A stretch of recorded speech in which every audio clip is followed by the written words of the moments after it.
ഇന്ന് ഞാൻ ചക്കയപ്പമാണ് ഉണ്ടാക്കിയത്. പക്ഷേ അതിൻ്റെ അത് ചേർക്കേണ്ട ഇൻഗ്രീഡിയൻസ് ഒന്നും കാണിക്കാൻ പറ്റിയില്ല, സോറി.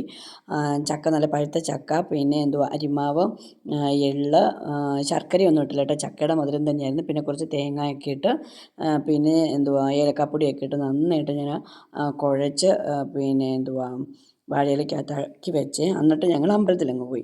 അപ്പോൾ തിരിച്ച് വരുമ്പോൾ നന്നായിട്ട് കഴിക്കാൻ പറ്റുമല്ലോ, നല്ല മണമായിട്ടൊക്കെ ഇരിക്കുമല്ലോ എന്ന് പറഞ്ഞ് ഒക്കെ റെഡിയാക്കി വെച്ചിട്ട് ഞങ്ങൾ പോയി. അമ്പലത്തിൽ ഇപ്പോൾ അവിടെ എല്ലാം ചുറ്റുവിളക്കൊക്കെ ഉണ്ടായിരുന്നു, അതെല്ലാം കത്തിച്ചു. മീനോട്ടനും കുറേ വിളക്കെല്ലാം കത്തിച്ചായിരുന്നു. ഭയങ്കര കാറ്റായിരുന്നു കേട്ടോ. കെട്ട് പൊക്കോണ്ടിരിപ്പുണ്ടായിരുന്നു. എന്നാലും ഞങ്ങൾ കത്തിച്ചു.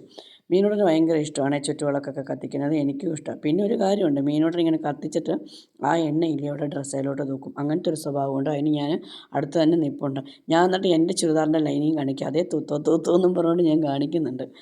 പിന്നെ അവിടെ കുറച്ച് തുണിയൊക്കെ അവർ വെച്ചിട്ടുണ്ടായിരുന്നു, അതെല്ലാം ഞങ്ങൾ കൈയൊക്കെ തുടച്ചു. പിന്നെ തൊഴുതൊന്നും നമുക്ക് കാണിക്കാൻ പറ്റത്തില്ല കേട്ടോ. അവിടെ അകത്തൊന്നും നമുക്ക് ഫോട്ടോ എടുക്കാനൊന്നും പറ്റത്തുന്ന പോലെ വീഡിയോയൊന്നും. എന്നിട്ട് പിന്നെ ഞങ്ങൾ കണ്ടതൊക്കെയാണ് അമ്പലത്തിൻ്റെ അപ്പുറ ഭാഗമാണ്, അതെല്ലാം കണ്ടു ഞങ്ങൾ. ഒരു വാൽനക്ഷത്രം ഓടുന്ന കണ്ടിട്ട് അന്തം വിട്ട് മീനോട്ടം നോക്കി നിൽക്കുവാണ്. അമ്പലത്തിൽ പോയിട്ട് ഞാൻ വന്നു. കതവ് തുറന്നതേ അല്ല, എന്തോ ഒരു മണമാണെന്നറിയാമോ. നല്ല ടേസ്റ്റായിരുന്നു, നല്ല മണമൊക്കെ ആയിരുന്നു കേട്ടോ. നല്ല തുറന്നപ്പോൾ തന്നെ ഭയങ്കര മണമൊന്നും. എൻ്റെ പെടലി ഉളുക്കി ഇരിക്കുന്നതുകൊണ്ട് എനിക്കില്ലയോ ഇങ്ങനെ തിരിയാനും ഒന്നും പറ്റുന്നില്ലായിരുന്നു. നല്ല വേദനയായിരുന്നു പെടലിക്ക്. അപ്പോൾ ഞാൻ കഴിച്ചിട്ട് മധുരം പറഞ്ഞ് ഞാൻ ചക്കയുടെ മധുരം മാത്രമേ ഉള്ളൂ എന്ന് പറഞ്ഞപ്പോഴത്തേക്കും അവൾക്ക് അങ്ങോട്ടത് അയ്യോ ആണോ എന്നാൽ അത് കൊള്ളൂല്ല എന്നാണ് പറഞ്ഞത്. പക്ഷെ നല്ല ടേസ്റ്റായിരുന്നു, ചക്കയുടെ മധുരമാണെങ്കിൽ പോലും നല്ല മധുരമുള്ള ചക്കയായിരുന്നു കേട്ടോ. അങ്ങനെ ഞങ്ങളത് കഴിച്ചു. അവൾ എന്തൊക്കെയൊക്കെ എന്നോട് പറയുന്നൊക്കെ ഉണ്ട്. നാച്ചുറൽ മധുരമായിരുന്നു ഇത്, നാച്ചുറൽ മധുരം.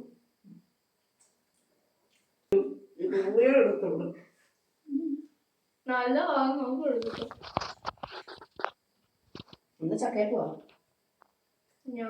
ചക്കാത്തുണ്ട്, ചോറുണ്ട്. ഫോട്ടോ എടുക്കണം, ചക്കയപ്പം വിട്ടുണ്ട്. അപ്പോൾ നിങ്ങൾക്ക് എല്ലാവർക്കും എൻ്റെ വീഡിയോ ഇഷ്ടപ്പെടുകയാണെങ്കിൽ ഒന്ന് സബ്സ്ക്രൈബ് ചെയ്ത് സഹായിക്കാൻ മറക്കല്ലേ. എന്നാൽ okay, Tata, bye bye, good night.